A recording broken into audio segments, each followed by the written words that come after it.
So, our theme for 2025 is Rising Higher, Growing Deeper.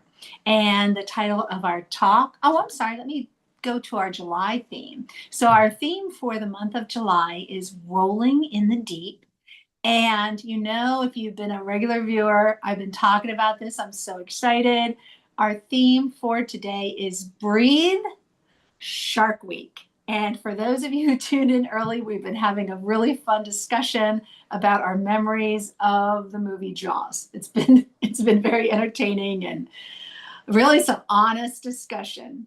We are so glad that you joined us here today. If you have any prayer concerns or celebrations, please feel free to add them in the chat.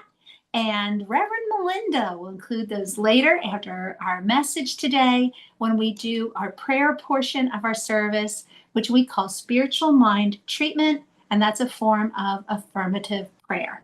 All right, that's everything I have to say to get things started. Sit back, take a deep breath, and enjoy our welcoming video.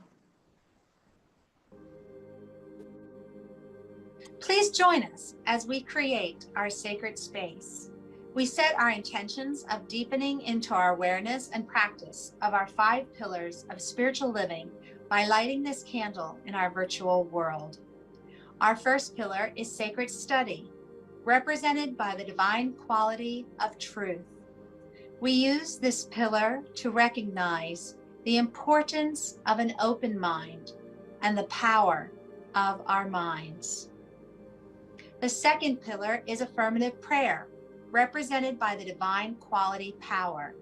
This pillar honors the power of prayer in our daily lives. Our third pillar is meditation and the divine quality of peace. This pillar reminds us of the importance of meditation and the peace we feel when we quiet our minds. The fourth pillar is circulation and the divine quality of life. We know that the great law of circulation works in our lives. As we give, so shall we receive. And the fifth pillar is sacred service and the divine quality of love. This pillar affirms our call to be of service to our world as we see through the eyes of love. Let us close our eyes as we bless this sacred space and our time together.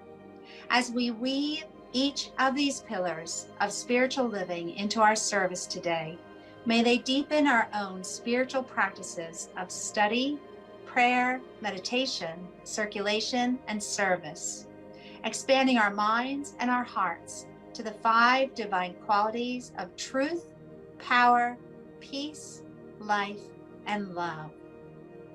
We also bless everyone who made our service possible today and everyone in attendance. May the energy of love that is generated here bless everyone abundantly.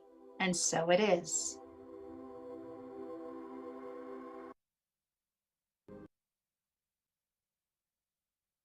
And so it is. So before we go into our meditation, let me tell you a little bit about our guest speaker for today. If you are a regular with CSL Leesburg, then you know this lady. This is Reverend Melinda Jacobs, and she's a frequent guest speaker. But when she's not doing that, let me tell you, she is doing amazing things, lots and lots of other things. She's a certified clinical hypnotherapist. She assists people with healing through and beyond past trauma. And she's been doing this for over 15 years. And she's also going to be leading our workshop after our service today. So if you haven't signed up for that, I'm going to throw in a quick commercial. It's going to start at 1 o'clock Eastern Standard Time, and it's so easy to sign up. You can go to our website to workshops and sign up and join us. And let's see, all kinds of other things are happening in our life, but I'm going to let her tell you about that in our message today. So that's all I have to say to introduce her. Please welcome our guest speaker, Melinda, as she leads us through our meditation. Oh, thank you so much, Tamara. Reverend Shar, thank you for having me back. CSL Leesburg, it's always such a gift to be here. So, how about let's close our eyes. And if you're someone that needs to keep your eyes open because there's not just one way to meditate, please do that. Find something to soften your focus upon. Otherwise, just allowing the lids to be heavy. Bringing all your attention into the breath now. And just breathe. Letting go of everything that's transpired up until this moment. Like sand through the hourglass, just allowing it to fall to the side. And breathe. And letting go of everything that's to come after our sacred time together, again, just allowing it to settle to the side. Coming into this eternal now moment. And breathe.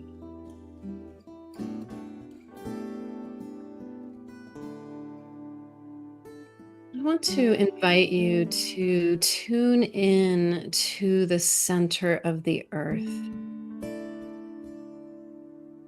Past all the noise and activity of the human experience. As you go down past the ground and into those layers of earth and dirt and rock. Deep, deep inside the earth is that place of quiet stillness.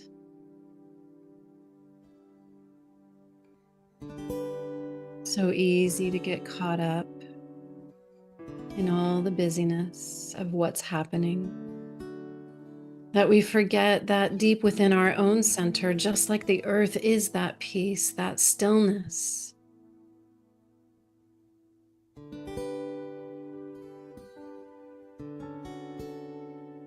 And so today we're being invited to go deep, deep within ourselves.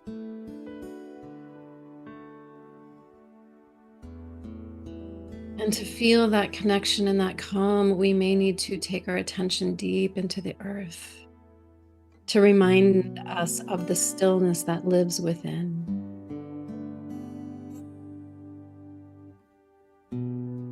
And anchoring yourself to this place, beloved, this stillness, this quiet, this peace. Knowing you can carry this with you in each and every moment. And so taking another long, deep breath in. Exhaling, letting go of the meditation, softly coming back into the room, softly blinking open your eyes. Welcome back.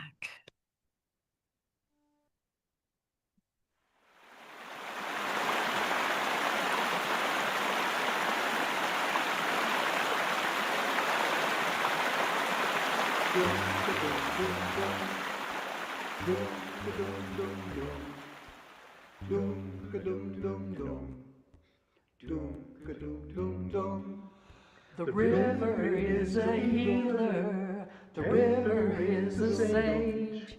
The river knows no sorrow and the river feels no age.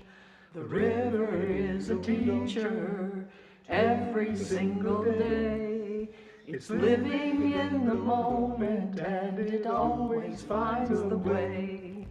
Water heal my body, water heal my soul. When I go down, down to the water, by the water I feel whole.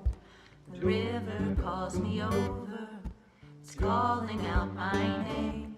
In the day and in the night I hear it all the same. River, take my burden, river, ease my pain. River gathers tears just like a river gathers rain. Water heal my body, water heal my soul. When I go down, down to the water, by the water I feel whole. River is a traveler, it's always on the go. The river never worries if it's fast or if it's slow. River, won't you take me where I need to go? Help me to relax and let my sacred river flow. Water heal my body, water heal my soul. When I go down, down to the water, by the water I feel whole. When I go down, down to the water, by the water I feel whole.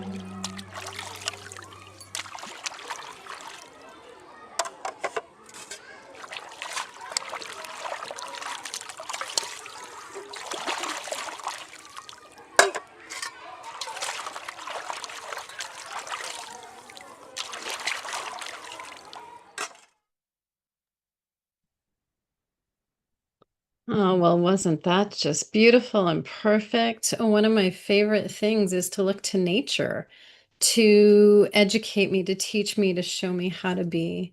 So, good morning. My name is Reverend Melinda, and this month is rolling in the deep.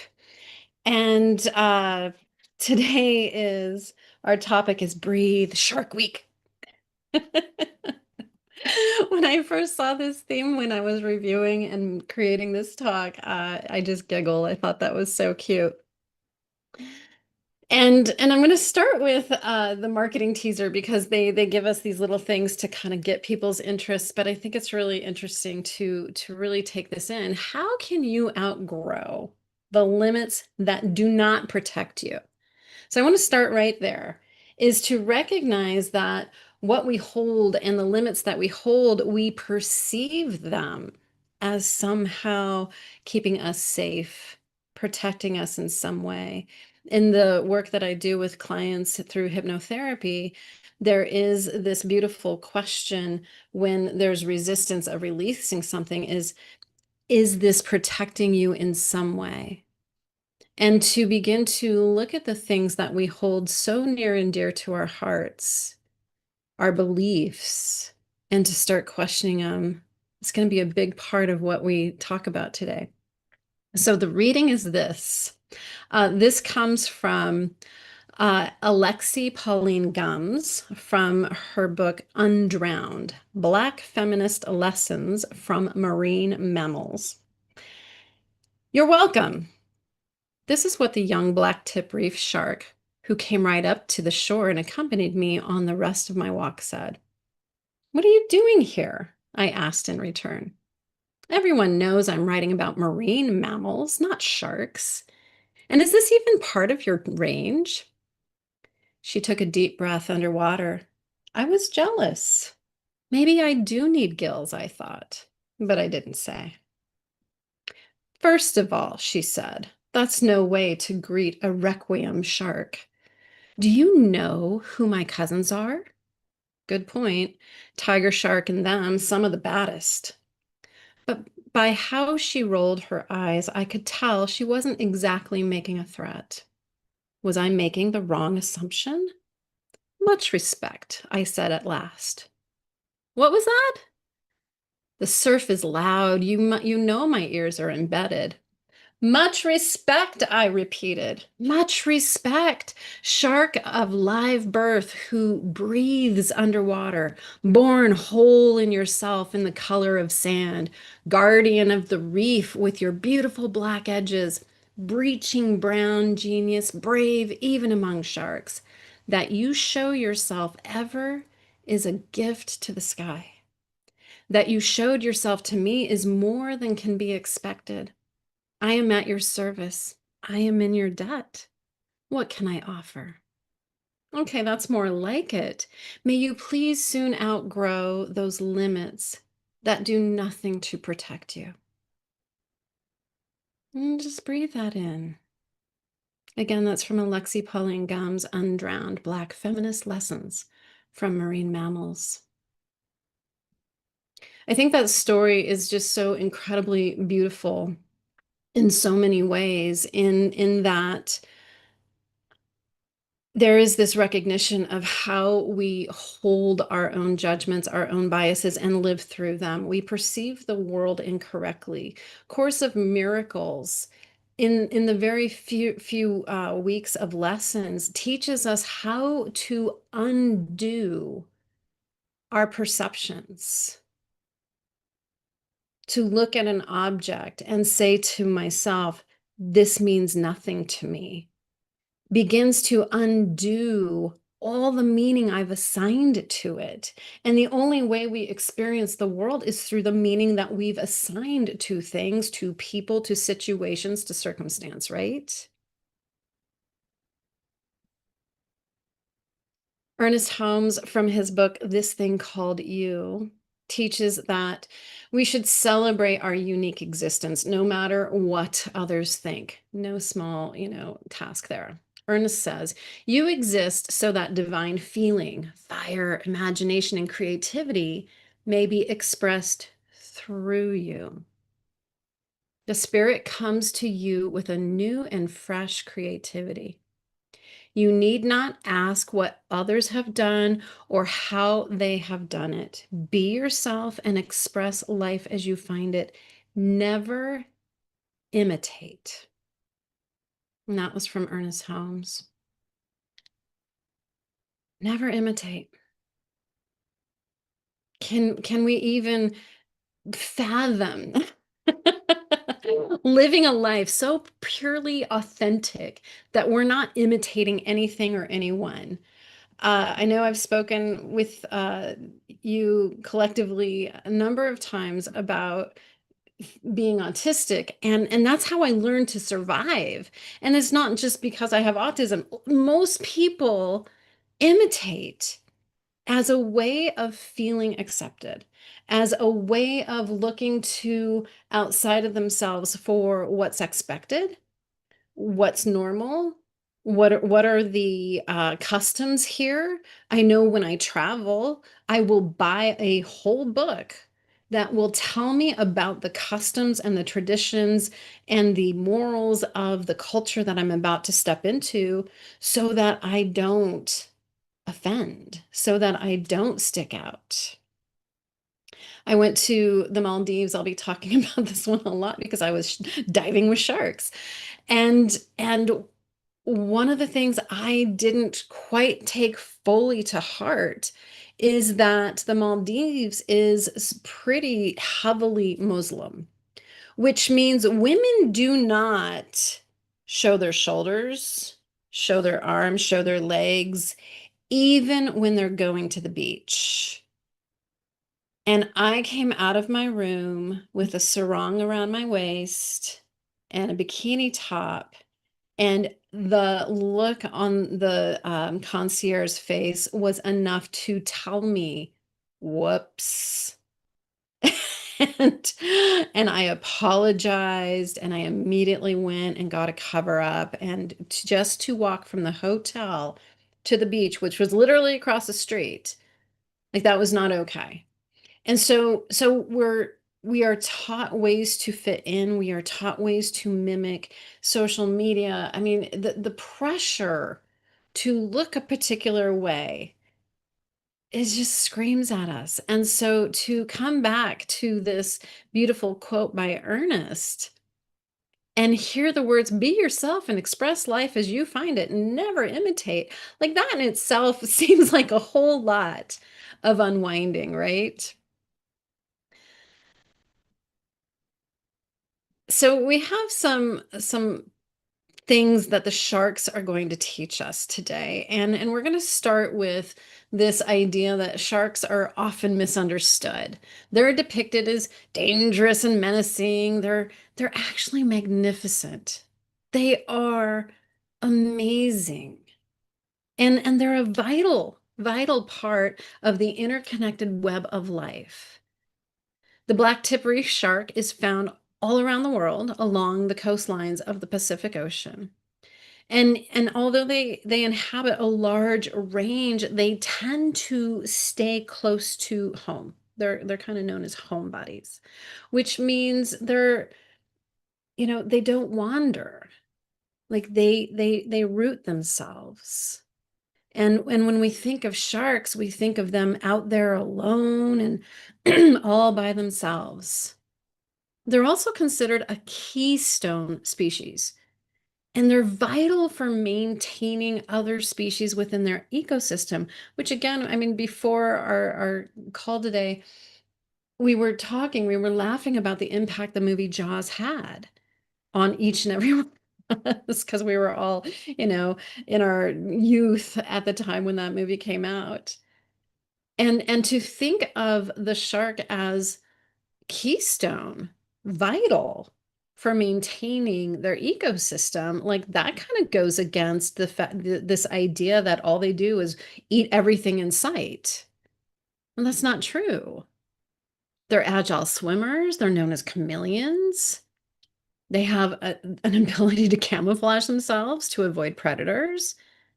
And they hunt and they hang out in groups. And so we think about how we misunderstand animals, nature, each other, ourselves. And it's from these misconceptions that we just were fed on one level or another, or it's just hanging out in the common collective consciousness of our own humanity. And we're often misinformed. And to seek out that desire to understand beyond which we do, to assume that I could never fully understand something until I just sit present to it and allow it to teach itself to me, to learn about that person, that group of people, that custom, that religion, that government, to sit quiet and still without judgment. That's definitely the practice that we are seeking as we raise ourselves into that more spiritual life, right?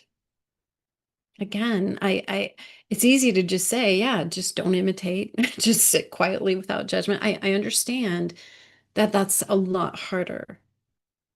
And just by opening our awareness begins to open a little bit of a crack within our own perception that allows a deeper truth to come in.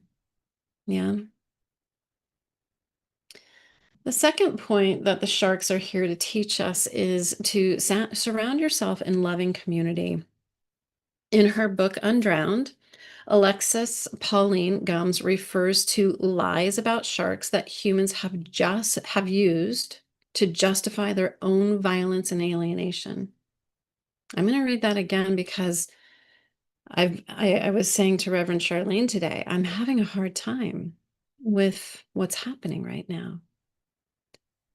Lies about sharks that humans have used to justify their own violence and alienation. In so many ways, we use lies to justify our divisiveness, to justify picking a side of right or wrong.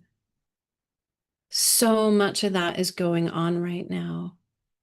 I recently moved to this community in Cottonwood, Arizona, and my neighbor is on the other side of the fence, so to speak, politically. And what I absolutely love is that we have never once talked politics, that we appreciate each other as neighbors, that we sat on their porch a couple weeks ago singing Neil Diamond together. We eat together, and I have not allowed that political difference to stop me from getting to know them. Now that's new because I would hold on to that. And I in the past would have said, "Ooh, I'll never talk to them," right? And it feels like we're at such a point where the rubber band has stretched to the point where it's going to snap back, We're so far divided at this point where we can't help but to come back together. And I think that's an exciting thing. And to surround ourselves with loving community is a powerful thing. She goes on to say that the first lie is that sharks travel alone, which means we need to cultivate sharp individuality, which is actually not true. That's not true. They're highly social. They find safety in numbers, and you have to have. We often have this idea that I should go it alone, or I should, be self-made somehow. I just need to do this alone. No person is an island, that's for sure. We live in community. We're not really designed to live in isolation, although there are individuals that appreciate their quiet time, but we're really meant to live in community. And I feel like these beliefs and these judgments and these biases that we hold consciously and unconsciously are, in effect, keeping us from the very thing that we need. We need community. When I moved to this beautiful community, that was what was emphasized. This is a community. Yes, there's people of different political affiliations. This is a community. There are people that have different religious beliefs here and practices, and this is a community. And that kept getting emphasized and emphasized. And I think that's so amazing to recognize the community that you keep. We are stronger when we are together. I want you to just ponder the people you surround yourself with, the community that you have, if you have. And I want you to just gently, don't get judgy, but gently ask yourself, do they lift me up? Do they bring my better God qualities out? Or am I dipping down into maybe more of my shadow humanity and just sitting around the campfire, so to speak, and just bitching and complaining all the time? I was sharing with Charlene and Tamara uh, just Monday. I was at a potluck. And I have been calling in my community here because I've been feeling pretty isolated. I moved here in March and I needed some time to just integrate from the transition. And I put up a beacon, uh, just send it up and like, here I am. Like, I need to find my peeps who are spiritual, who are interested in consciousness, who are interested in raising the vibration of the planet, who are concerned individuals about the well-being of all people. Like, where's my peeps? Like, I'm calling you in. And I find myself at this potluck last Monday, and I'm talking to this person who has been at our Congress and other world governments talking about the impact of AI and how we need to put guardrails on it because it does not itself understand or connect to divinity, to source, to that greater creator that we are all from. It's just a gathering of information. That was a powerful conversation. And then I went to another group of people and they're talking about plant medicine and all these incredible things and healing of people who otherwise would never experience themselves in a way that feels whole. And then I went to another conversation where they were talking about alien abduction. Never once did anybody say anything about the weather, about how hot it is and how awful it is. Not once did anybody talk about politics. Not once did anyone talk about their medical health situation. And I was looking around almost in this really surreal kind of way. It's like, is this a dream? Like, is this even possible? Like, what am I doing here? I felt so out of place. And the little voice, that little small voice within me says, they're just reflecting who you are. You called them in. This is who your tribe is. And so when we're really intentional about that, calling these people in and being willing to step out of the conversations and the energy and the frequency and the vibration of that which we're sick of, and entertain something higher, voila, it just shows up. Right? So who's your community, and what are they lifting you up? Are they pulling you down? And maybe you're the one that needs to lift them up. Say, you know what? We're just going to sit and talk about something different. Like, absolutely. Here's the off topics. We're not going to talk about this, this, and this. And then just open the floor. So the last point is radical self-love. So as we begin to embrace the glory of who we are, recognizing that I am, you are, we are an individualized expression of the one source, and that everything that's unique about me, everything that's unique about you, is the perfection of the universe creating itself again and again and again. And when we recognize that, then we can begin to embrace ourselves when we see these unique qualities as that, something that Source chose. Mother, Father, God chose to experience life as you. That's powerful. Sonia Renee Taylor writes in her book, The Body is Not an Apology. Love that title. Radical self-love is not an impossibility. It is your inherent sense of self. You came here to this planet as an unapologetic radical love. You came here. You, as Source, came with this unique bag of gifts to this planet at this time as an unapologetic radical love. I think that's such an incredible way to perceive ourselves and to perceive each other. I love the phrase, I don't know what that soul's up to having that experience. I love that. It puts me back into that place of humility in remembering that whatever I'm perceiving out there, that Source itself is having its own way through that individual, through that group of people, and it's bringing something sacred into the world.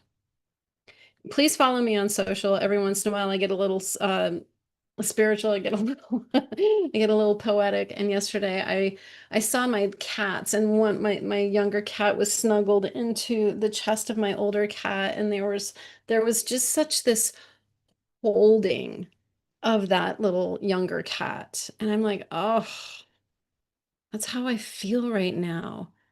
Is I just feel nestled into the bosom of spirit. And I feel her holding me as I cry for humanity. I feel her holding and whispering to me that I am beautiful, that I am whole, that I am perfect exactly as I am, that everything is playing out exactly as it needs to be, which is hard to watch. It's painful. But then she whispers to me, every player is playing their role perfectly. Every player is doing exactly what they need to be doing. Because together we're birthing something powerful. We're birthing something amazing. And she reminded me that birth can be messy. Pretty messy if you've ever seen birth happen. It can be painful, sure is. And it's always magical. It's always miraculous. Every time, like I could just feel the tears coming thinking about birthing my own child into this world.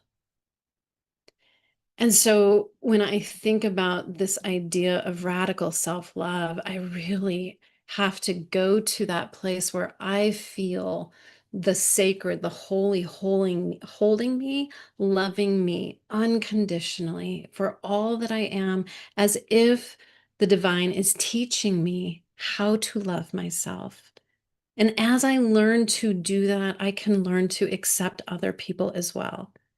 And for some people, it's a little challenge. So start where it's easy. Start with the people where you see, oh, I love what they just did. Oh, I love what they just said. Start there so that you can get into the energy and the frequency of that love. And then just every day, see if you can expand it out.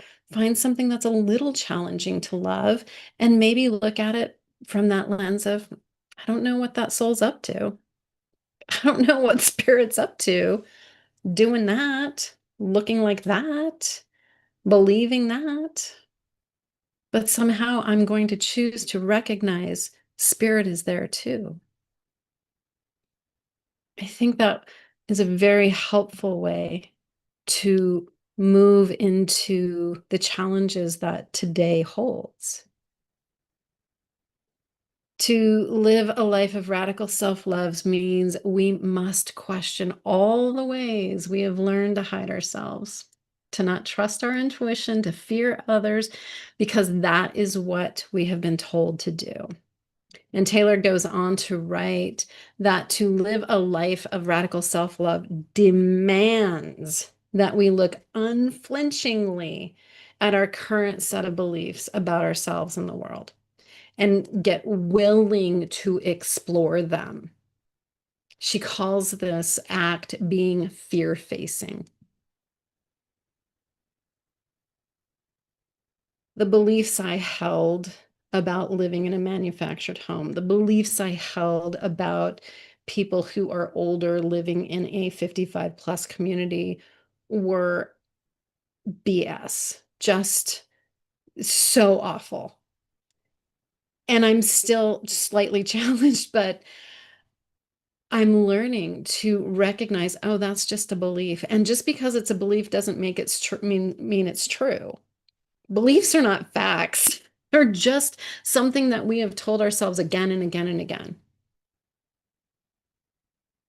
And to be willing to look at your own beliefs and how they're creating that limitation for you, how they're keeping you isolated and out of community, how they're keeping you from being able to really extend that love and acceptance out into the world and to yourself. That's a powerful thing, is to stare them down and question them. Is that true? Well, it feels true. Well, of course it does, because you told yourself that so many times, but that doesn't mean it is. And what if you could free yourself from that? What if you could begin practicing that understanding that every person has their place? Every life is the life of the divine. Every act is sacred, and there is something miraculous coming from it. What if we faced our fears in such a powerful way? I want to invite you to consider not hiding those parts because others maybe perceived it as dangerous in some way. Practice embracing the all of you, honoring it.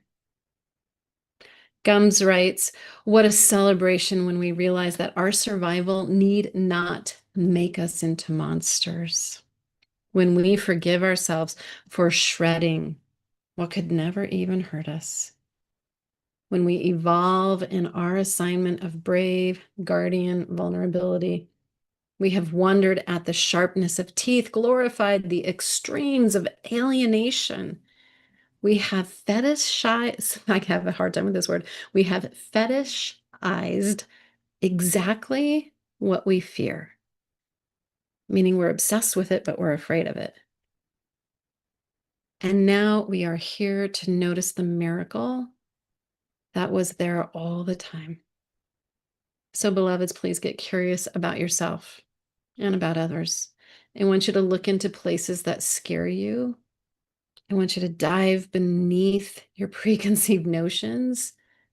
And I want you to discover the hidden depths of your soul and the soul of others. Honor yourself and everyone for who they are, for who you are. Find meaning in the world. Because I guarantee you, you were thought into being by the divine. There is something powerful that you have to contribute to this life. Make no mistake. And please, please embrace the contradictions of who you are. So let's just go into that prayer, that prayerful space. And just breathe.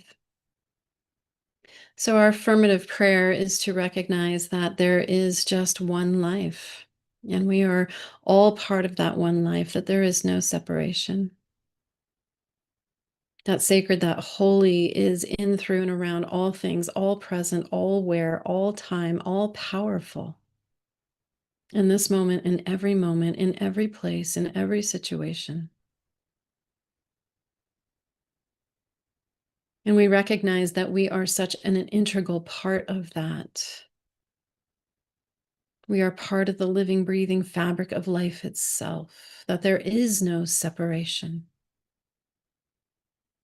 And what I know and hold in thought today, through the power of my word, I know and I recognize that we are powerful, that we are extensions of the sacred, of the holy, that our thoughts are things, that we have within us the creative power to bring things into being. And so through the power of my word right now, I am just knowing peace lives within each and every one of us.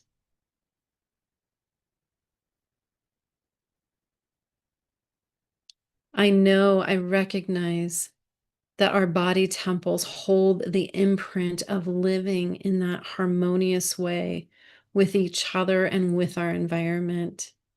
And so I am knowing that expanding out beyond each and every one of us, finding equanimity, recognizing that that is our birthright. I know for those that are in the midst of conflict that there is that presence of the divine right there with them. That love is underneath it all. I know that the system is in and of itself finding its balance, finding and coming back to homeostasis, even in the midst of conflict and discomfort. For the very fabric of who we are is love, is peace. And I just call that forward right here, right now. And it is with such gratitude that I give thanks for this time, for this space, for this beautiful community of Leesburg, for the world. I give thanks. And I just release this into the infinite, knowing it is already acted upon, knowing it is already unfolding perfectly. And we just allow it to be. And so it is.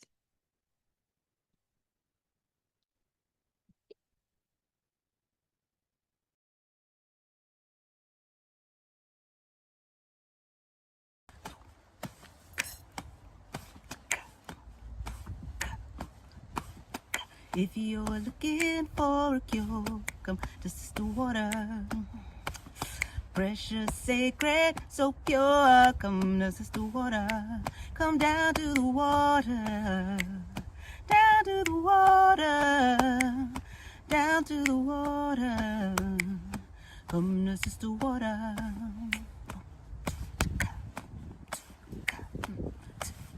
If you want to stay alive, come to Sister Water. Follow her, she'll make you thrive. Come to Sister Water. Come down to the water. Down to the water. Come on, down to the water. Come to Sister Water. Come to Sister Water.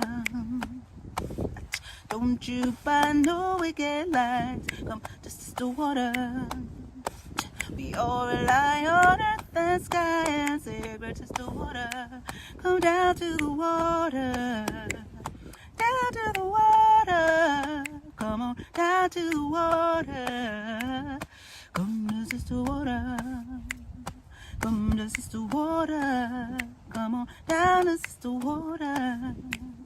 Down this is the water.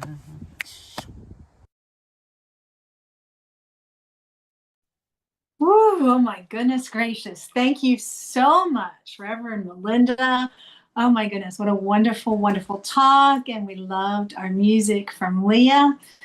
Ah, today's a good day. All right, folks, now is the time to talk about our donations that allow us to do what we do. We can come to you on Sundays or whenever you're sitting down to watch this message because of the donations. And you heard in our opening video, we believe in the law of circulation. So money is energy and we keep it flowing. We give to our home office as well as to other organizations that support our vision of helping to create a world that works for everyone. We thank you so much for your donations. You can see by looking at the screen, there's many different ways that you can give, and odds are you've already found a way that works for you. All right, now join me in the blessing of our gifts.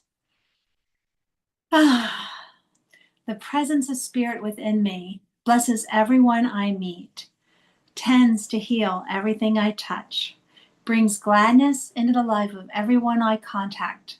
Therefore, I am a blessing to myself, to humankind, and to the day in which I live. And so it is.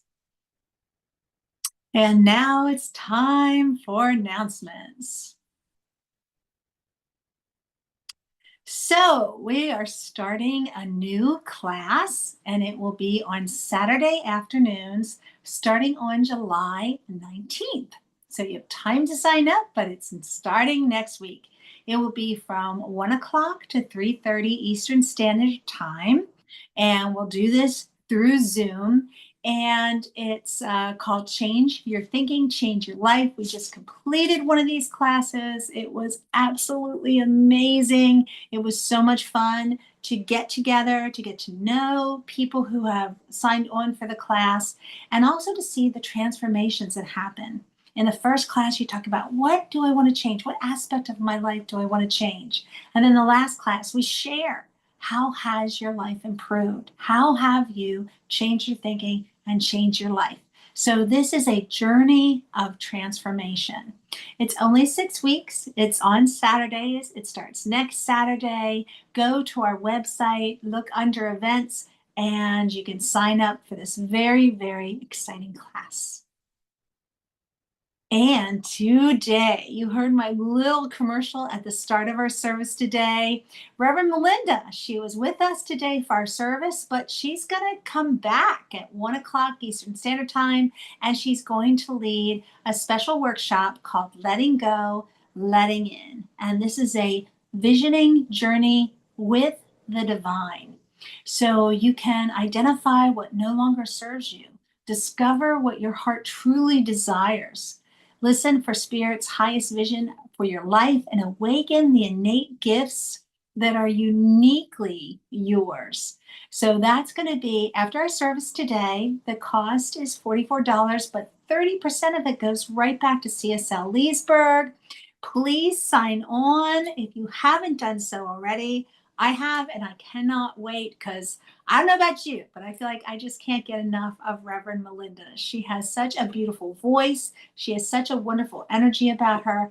And I hope you join me with this workshop later on today. Also, if you were in our first Change Your Thinking, Change Your Life, do not forget that you get to join this workshop with just a love offering. Whatever you want to give is fine. So please consider that. You get to keep the transformation going in your life. All right, I think that's it. I want to say before we go to our closing affirmation, I don't know about you, but I took a lot of notes today, and I cannot wait to share with Reverend Melinda some insight that she gave me during her talk today. So we call this Pearl. So we hang around for a little bit, might be a little shorter than normal because we're going to try to eat some lunch before we go to our 1 o'clock workshop. But we like to meet with each other and share what really resonated with you from the meditation, from the message, from the music. And we just share. This is our little coffee hour that we do virtually. We call this Pearls because what was just the gem that you got from today's service? So we will do that. If you can stay, please stay for however long you can. If you can't stay today, just know that we'll send you off with our love and blessings after we do our closing affirmation. Now, I love to hear you. So if you can, please unmute and repeat after me. First of all, let's start with ourselves. Remind yourself, I am love. I am love. Oh, that's beautiful. I love that. Now, I want you to think of someone. This could be somebody who's in the room with you. It could be a friend, a family member, a furry companion, or you know that we believe this. We are all connected. You can send this message across the miles. So think of someone right now. Think of someone or look at something that really needs this message. Here we go. Repeat after me. You are love. Love. You are love. You are love. Oh, I love it. See, it really does work, guys. I feel that wave coming through me. All right, now let's do that. Closing our last little affirmation, reminding ourselves that it's all love. Here we go. Ready? It's all Love. it is. Thank you so much for taking some time out of your day to join us. Please stay if you can. If you can, sign up for that workshop if you haven't done so already, and come back at 1 o'clock Eastern Standard Time so that you get some more of that, Reverend Melinda. I want more. How about you? And if you can't, then here we go. We send